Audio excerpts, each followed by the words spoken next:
예, 사랑의 본성은 자신을 내어주고 싶어 하는 겁니다. 그래서 사랑이라고 하는 것 자체의 본성은 끊임없이 상대방으로 나아가게 돼 있어요. 그래서 이것을 이제 설명했듯이 물이 끓어서 이렇게 밖으로 넘치듯이 우리 자신들이 사랑으로 가득 차면은 그냥 흘러 넘치는 거예요. 자연스럽게. 그 사랑이 가지고 있는 본성입니다. 그래서 하나님께서는 끊임없이 당신 자신을 내어주기를 원하시고 각 영혼 아래서 활동하기를 바라시며 그들을 위한 영구한 선물이 되고 싶어 하십니다. 창조에서 드러나는 하나님의 자비를 강의할 때도 왜 창조가 되었는가? 우리가 왜 창조되었는가? 이 세상은 어떻게 창조되었는가? 라고 하는 답은 오늘 이 부분에서도 드러나죠. 하나님은 완전한 사랑이시기 때문에 사랑은 이렇게 표출이 되는 거예요. 그러니까 삼위일체이신 하나님께서 나누시는 사랑은 완전한 거예요. 그렇기 때문에 그 완전한 사랑에서 자연스럽게 이렇게 표출이 분출이 되어버렸기 때문에 거기에서 세상 창조가 이루어진 거예요.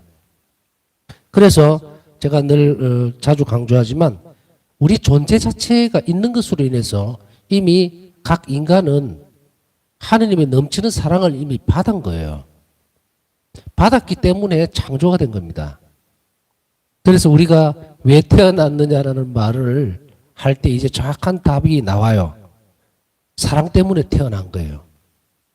그런데 그러면 나는 왜 이렇게 사랑을 받아서 완전한 하나님의 사랑을 받고 태어났는데도 불구하고 우리가 느끼고 있는 어려움이나 고통 또 여러 가지 많은 상황들이 있죠. 불편한 것들 혹은 불행한 것들이라고 생각되어지는 뭐 행복과 반대니까 그런 것을 왜 이렇게 겪는 것인가 하면 이 사랑이 반응을 안 해서 그런 거예요.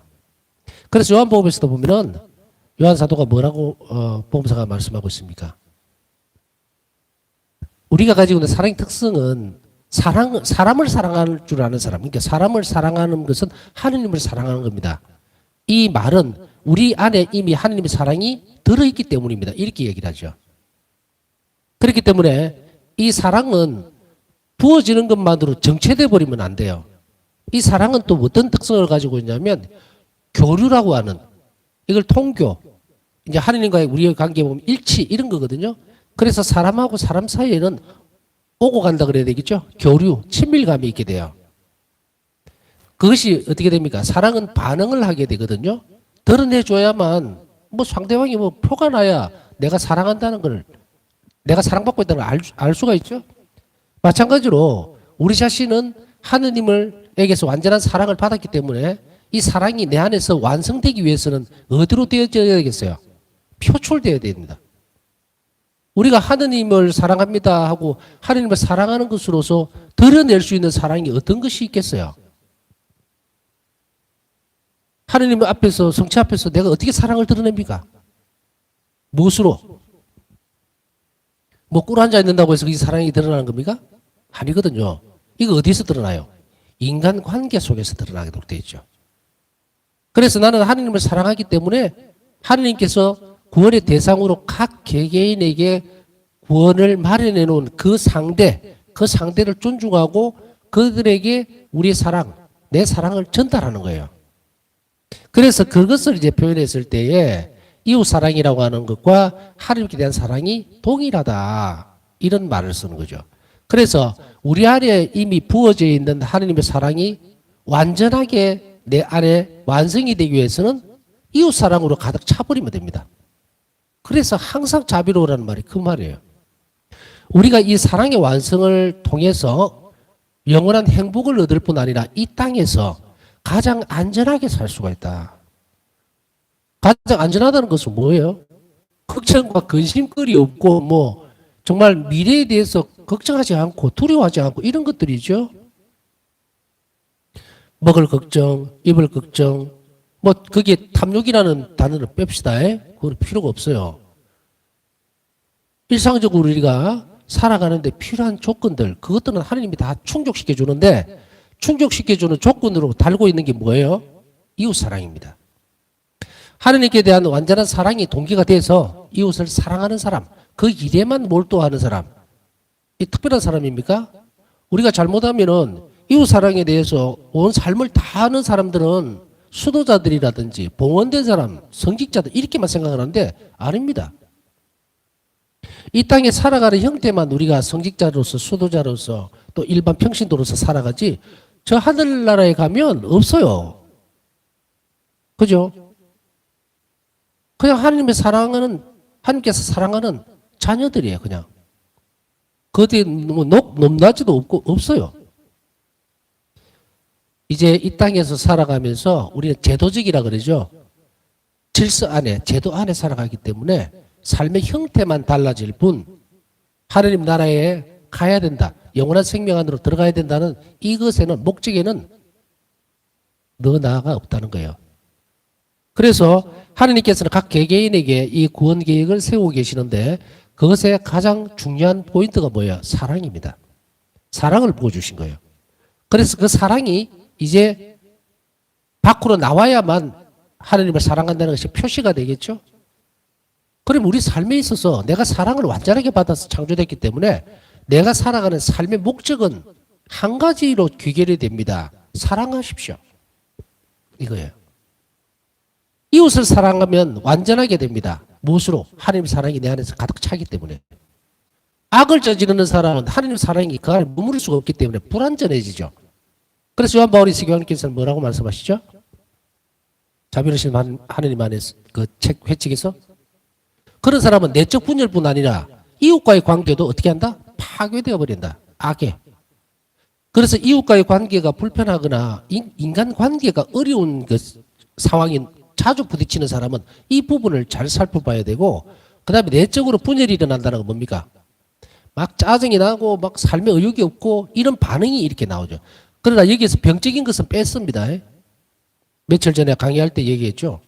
그런 병적으로 되어 있는 것은 예외로 치고 평이한 아무런 우리가 어떤 병이라고 하는 것은 정신적인 측면도 마찬가지예요. 물리적으로 충격이 왔을 때도 그 부분들이 있죠. 그래서 이 구별을 지을 때 어떻게 하느냐면 우리 세포라든지 어떤 물질적인 부분이 손상이 가서 일어나는 병이 있고 그 다음에 그런 것이 없는데도 불구하고 이상현상이라고 하는 이런 여러 가지 것들이 벌어지는 것은 악이죠. 악의 활동이에요. 이 두 가지로 구별을 짓는데 우선 육적으로 일어나는 그런 뭐 부족한 부분들이 있을 수 있잖아요.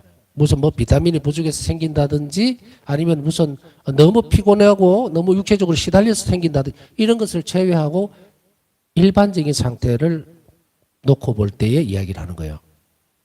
이런 상태에서 저수지에 물이 바짝 말라버리면 갈라지죠, 땅이. 우리는 항상 사랑으로 채워져야 됩니다. 사랑이 가득 차지 않으면 고갈돼 버려, 안에가. 그래서 우리가 영적인 냉담상, 그 나태함이라든지 아니면 어떤 일에 충실하지 못하고 자꾸 부딪히고 분열이 일어나고 이럴 때는 뭐가 부족합니까? 사랑에 고갈된 거예요.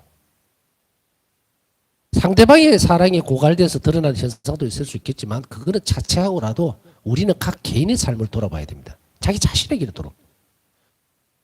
남의 탓만 해서는 되는 문제가 아니죠. 결국은 내가 어떻게 하느냐의 문제죠. 저 사람이 나한테 아주 악한 마음을 가지고 계속 공격을 하더라도 나에게 있어서 그렇지 않으면은 우리에게는 어떤 부분이 이득이 됩니까?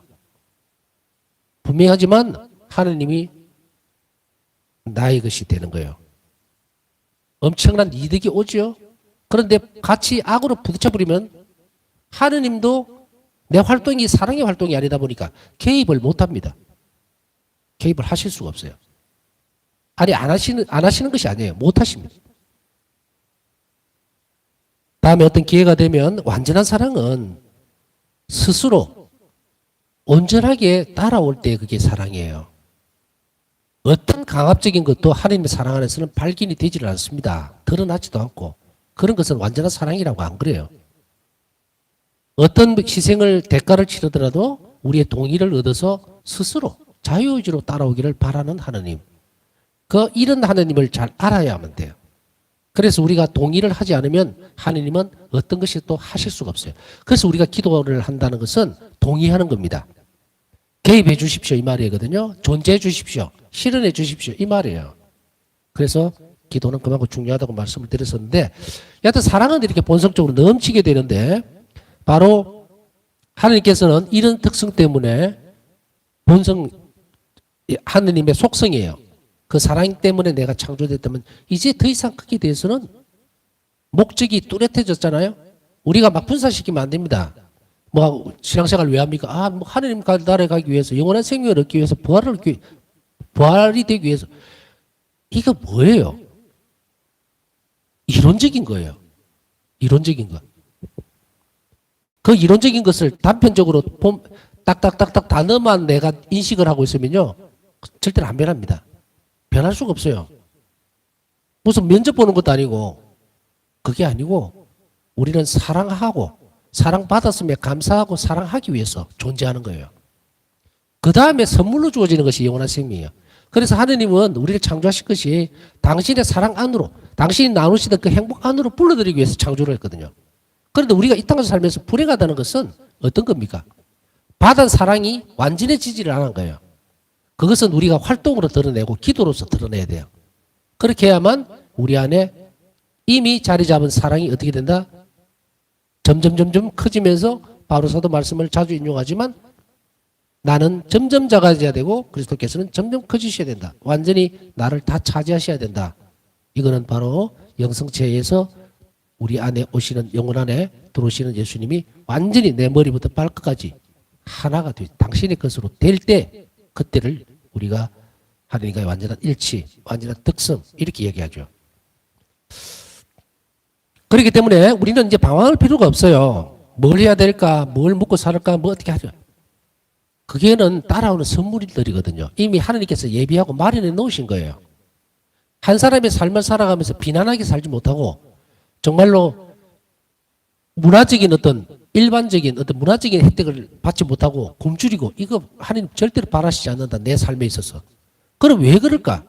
내가 거기에 합당하게 살지를 못해서 그런 거예요. 합당하게 살지를 못해서. 이것은 우리 그리스도인들에게 주어진 사명입니다. 그러면 예를 들어서 아프리카에 있는 어린애들이 굶는다. 그 애들은 신앙도 없고 하나님을 알지도 못해요. 그러나 하나님의 자녀예요. 창조물이죠.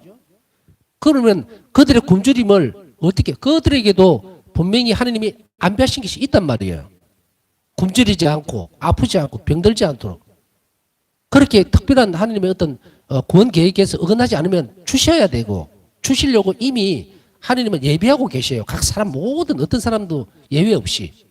그런데 왜 실행이 안 될까? 기도해 주는 사람이 없죠. 희생을 드려주는 사람이 없죠. 하나님께서 그 일을 실행하실 수 있도록 도와줄 수 있는 그 사람이 부족하다 이 말입니다. 그래서 한쪽에서 굶주리고 아프고 병든 거예요. 바울사 성령은 일기에서 자주 예수님께 당신 자신을 봉헌하면서 당신 자신의 고통을 내놓으면서 뭐라고 기도합니까? 이 세상에 아프고 고통스럽고 그리고 하나님을 알지 못하는 사람들을 위해서 당신 자신을 내놓았죠. 내놓았으니까 그것을 가지고서 하나님은 당신께서 가지고 있던 그 계획을 실행해 하시는 거예요. 그 사람들에게. 그래서 굶주림이 없어지는 거예요. 이런 사람이 많아질수록 굶주림도 줄어들겠죠? 고통받는 사람들도 줄어들겠죠? 또 불신하던 사람들이 돌아서겠죠? 그러니 우리 한 명이 하나님 앞에 사랑의 삶을 살아간다는 것이, 자비로운 삶을 살아간다는 것이 얼마나 대단한지 우리가 죽어서 하나님 앞에 가면 알게 될 거예요. 우리는 이 땅에 살면서 그래도 정성을 다해서 미사한테 봉헌하고 자비기도 바치고 했던 그것이 지금은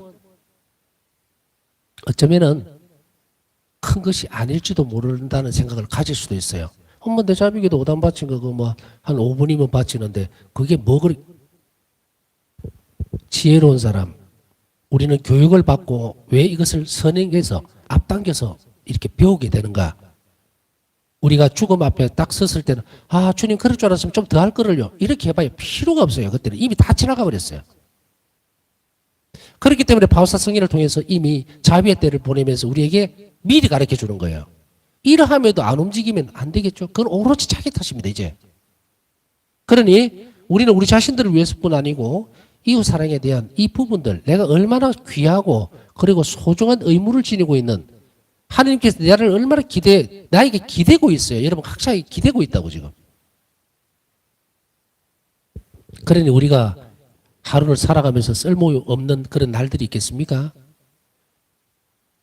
아이고 내일도 그렇고 오늘도 그렇고 뭐 명절이 와도 그렇고 올 사람도 없고 볼 사람도 없고 낙담하지 마세요. 나에게 주어져 있는 그 시간이 예수님께서 나에게 간절히 원하시는 시간들, 나에게 얼마나 큰 신뢰를 보내고 있는지 우리가 안다면 우리의 삶을 더 열심히 살아줘야 됩니다. 누구를 위해서? 이웃을 위해서. 또 나를 통해서 하나님께서 자비로운 일을 하실 수 있도록 얼마나 어마어마한 일들을 우리에게 맡기셨는지, 단지 우리는 어떤 인간적인 어떤 부분들에서 외로움을 느낄 수 있어요. 그렇죠. 혼자 기도하고 있는데 특별하게 예수님께서 뭐 나타나셔가지고 매일 뭐 그래 네 잘했다 그 다음에 큰 선물을 주겠다 이렇게 하시는 게 아니고, 때로는 아무 감각도 없고 아무 느낌도 없고 1년 365일 기도해도 잘 모르는 그런 경우도 있어요. 그렇지만 우리는 신앙 안에서 분명하게 알아들을 수가 있는 것은 그것이 큰 감사의 선물이 되고 주님 마음에 드는 것이라면 우리는 다른 사람들에게 칭찬받을 이유가 없겠죠? 때때로 우리가 기도했단 말이에요. 어떤 사람에게. 근데 내가 기도를 했어요. 근데 그 결과물이 보이면 보람차고 얼마나 좋겠어요. 그러나 우리에게 다 그런 것을 주는 것은 아닙니다. 왜냐하면 그것이 드러나 버리면 우리가 그 상황 속에 집착을 해버립니다. 왜냐하면 우리가 덜 컸거든요. 바울사 성령은 기도하실 때에 이 부분들이 얼마나 영혼들에게 유익한 것인가에 대해서 직접 보셨어요.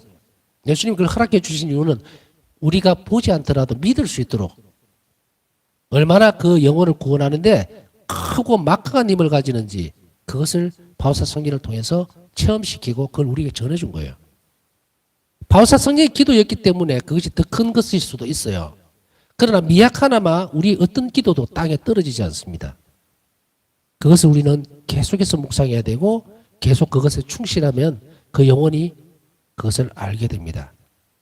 그러면 이제 내가 설사 오늘 어느 희생적인 부분들을 봉헌했을 때도 주님께서 기뻐하실까만 신경을 쓰지 내 도움을 내 기도를 받은 사람이 뭐 구원됐다 카운트 해가지고 나타났다 그렇게 되지 않는다 하더라도 우리는 그런 삶을 살아갈 수 있도록 영혼을 잘 내어드려야 되고 열심히 우리 온 정성을 다해야 됩니다. 그들을 위한 영광 선물이 되고 싶어 하십니다. 그러나 우리가 그분께 의탁하지 않을 때 그분은 이것을 행하실 수 없으며 비록 하느님이시지만 인간적인 동의를 필요로 하십니다. 제가 앞에서 설명 쭉 드렸죠. 자유의지로 예라고 하기 전까지는 하느님은 실행하실 수가 없어요. 나를 위해서 엄청나게 많은 은총을 미리 예견해 놓고 마련해 놓았어요. 그런데 내가 그것에 예라고 동의하지 않고 하느님이 원하시는 삶을 내가 선택하지 않으면 실행이 되질 않습니다. 의탁할 때에 실행이 되지 않는다는 이야기입니다. 의탁한다는 것은 동의한다는 것이고 의탁하는 것에 동의를 했을 때 그 사람의 삶은 무엇으로 바뀝니까? 자비로운 삶으로 바뀌게 되죠. 그러면 실행이 되는 거예요. 인간의 동의 없이는 그분의 활동은 제한이 됩니다. 하느님 사랑의 활동에 담을 쌓아버리는 영혼의 자물쇠는 분명히 불신입니다. 하느님 사랑의 활동에 문을 닫아버리는 것은 바로 불신이에요. 인간의 동의 없이는 하느님께서는 어떤 일을 실행하실 수가 없다. 행하실 수 없다. 의탁하지 않을 때. 활동이 제한된다는 말은 이 말이에요. 그 사람이 할 수가 없으니까. 하느님은 전지전능하시고 모든 일을 다 하실 수 있지만 인간의 동의 없이는 당신 활동이 제한이 됩니다. 이거 자물쇠예요. 이걸 풀어버리면 제약이 없겠지만 어떤 사람들은 불신으로 이걸 제한해버립니다. 막아버려요. 나의 선함에 대한 이런 불신은 나에게 매우 큰 상처를 준다. 나의 죽음으로도 너에게 내 사랑을 확신시키지 못했다면 무엇으로 그렇게 할 수 있겠느냐. 일기 580번이요. 예수님께 의탁하지 않는 것은 그분의 자비로우신 사랑의 모든 노력을 방해하는 것이며 그분의 사랑을 짓밟고 좌절시키는 겁니다. 문만 닫아버리는 것이 아니고 그분의 사랑을 짓밟고 좌절시켜버린다. 우리가 큰 많은 희생을 하고 노력을 해서 상대방에게 주었는데도 불구하고 그것을 불신하고 막아버리면 얼마나 큰 아픔을 겪고 좌절되겠죠. 그 좌절감은 말로 표현할 수가 없다. 그 사랑으로 인해 그분은 고통스러운 순환을 받아들이셨고 올리브 동산에서 고독을 겪으셨으며 빌라도에게 잘못된 판결을 받는 괴로움을 당하셨고 고통과 버림받음 속에서 돌아가셨습니다. 나의 죽음으로 너에게 내 사랑을 확신시키지 못했다면 무엇으로 그렇게 할 수 있겠느냐? 라고 예수님은 한탄을 하시는 거예요. 도대체가 이제 더 하실 수 있는 게 무엇이 있는가? 당신의 생명까지 다 주셨는데도 불구하고 믿지 않고 따르지 않는다면 예수님이 당신 생명까지 주셨는데도 그걸 믿지 못하고 따르지 못하면 그 사람의 처지는 정말로 비참해지겠죠.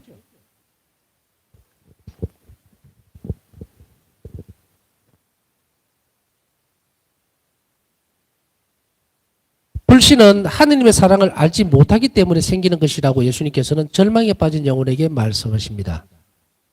일기에 보면 절망에 빠진 영혼과의 예수님과의 대화가 있죠. 거기에서 절망에 빠진 영혼에게 말씀하시는 것은 하느님의 사랑을 알지 못하기 때문에 불신이 생긴다.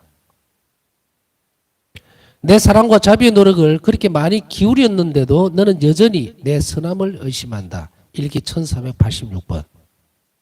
불신은 결국은 사랑을 알지 못하기 때문입니다. 전에도 사랑에 대해서 이야기를 할 때 그 출발을 우리 안에서 찾으면 안 된다고 그랬죠.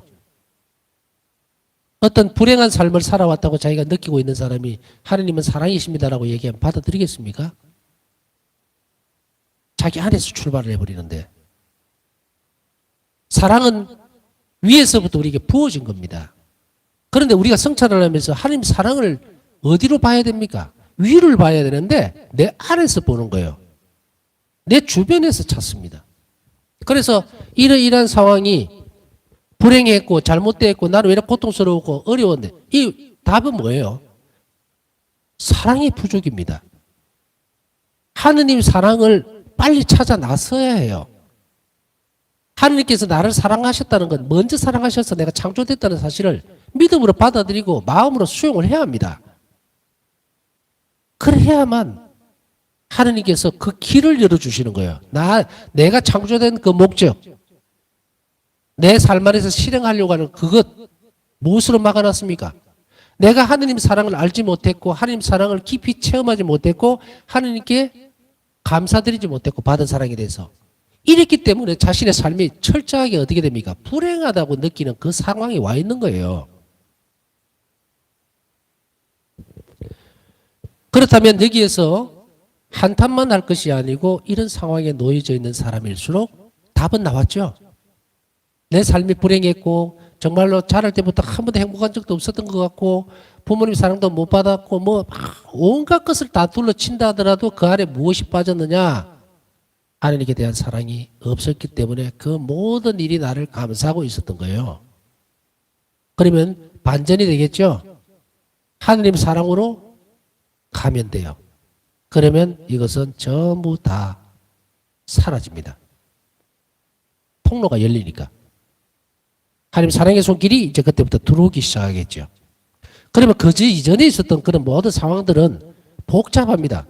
첫째는 하나님 사랑에 대해서 알지 못했던 것도 있고 두 번째는 세상의 악 때문에 생긴 거예요. 그것을 식별을 잘 해야 해요. 나는 그렇게 태어난 게 아닙니다. 불행하고 잘못되고 억울하게 이렇게 살도록 창조된 게 아니에요. 세상의 악 때문에 그런 거죠. 그러니 우리는 어떻게 됩니까? 죄를 짓지 말아야 합니다. 내가 많은 불행한 상황 속에 놓였고 힘들게 어렵고 고통스럽게 살았다면 제일 먼저 해야 될 것은 다른 사람이 누군가가 지은 죄, 내 죄, 그것 때문에 이런 일들이 생긴다는 것을 알아채야 돼요. 다른 누군가의 죄 때문에 내가 그렇게 불행한 삶을 살았다면 내가 짓는 죄 때문에 다른 사람이 똑같은 삶보다 더 못한 삶을 살 수 있다는 것을 알아차리면 제일 먼저 어떤 것이 일어납니까? 죄를 끊으려고 하겠죠.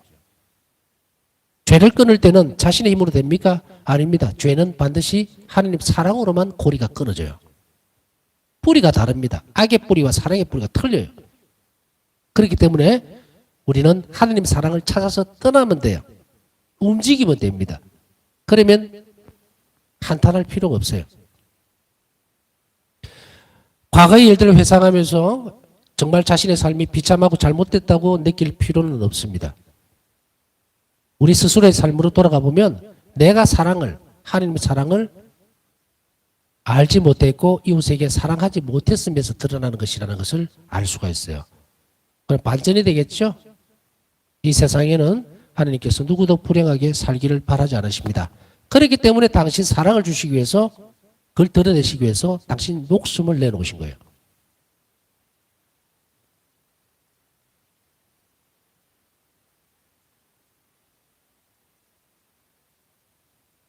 불신은 우리가 범하는 다른 죄보다 예수님께 더 큰 상처를 줍니다.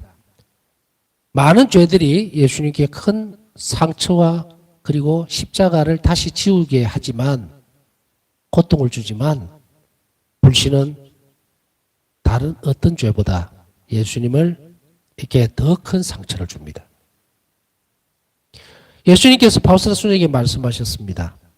너희 모든 죄가 나에게 준 상처보다 네가 나에 대한 의탁이 부족한 것이 내 성심에 더 고통스러운 상처를 준다. 일기 1486번. 의탁이 부족하다는 것이 불신이죠. 이제 여러분들 이제 좀 알아들으시죠? 불신을 가지는 것이 의탁을 안 하는 거예요. 불신이 깊어질수록 의탁하는 태도는 줄어듭니다. 그것이 예수님을 더 아프게 만든다. 다른 어떤 죄보다도.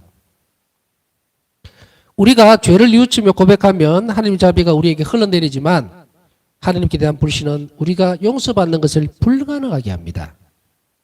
그래서 우리가 고해성사라든지 이런 거 또 우리의 삶 속에서 하나님께 대한 의심하는 것 이거 좀 쭉 다 배웠으니까 생략하겠습니다. 고해성사도 한 번 본 죄에 대해서는 더 이상 하지 마라. 불신이에요. 예수님 얼마나 아프게 하는지 모릅니다. 믿어라. 완전히 용서받았다는 것에 대해서.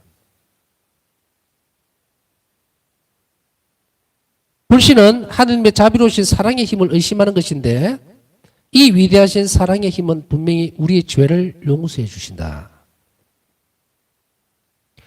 예수님께서는 죄를 범한 후에 당신께 의탁하지 않는 것이 당신의 자비에 가장 고통스러운 상처를 주는 것이라고 말씀하셨습니다. 내 성심은 그들이 죄를 범한 후에 의탁하지 않기 때문에 훨씬 더 큰 상처를 받는다. 일기 1532번. 많은 죄를 용서받고 고해소에서 나온 영혼은요. 이제 그 삶이 바뀌어야 됩니다. 하나님께 더 의탁하고 불신하지 않고 더 많은 부분들을 자기 삶을 하나님께 맡기는 사람이 되어야 돼요. 이게 변화입니다. 왜 고해성사를 보면서도 변화가 되지 않는다면 의탁하는 태도를 가지지 않기 때문이에요. 죄를 용서받은 것은 하나님 자비를 엄청나게 입은 거죠.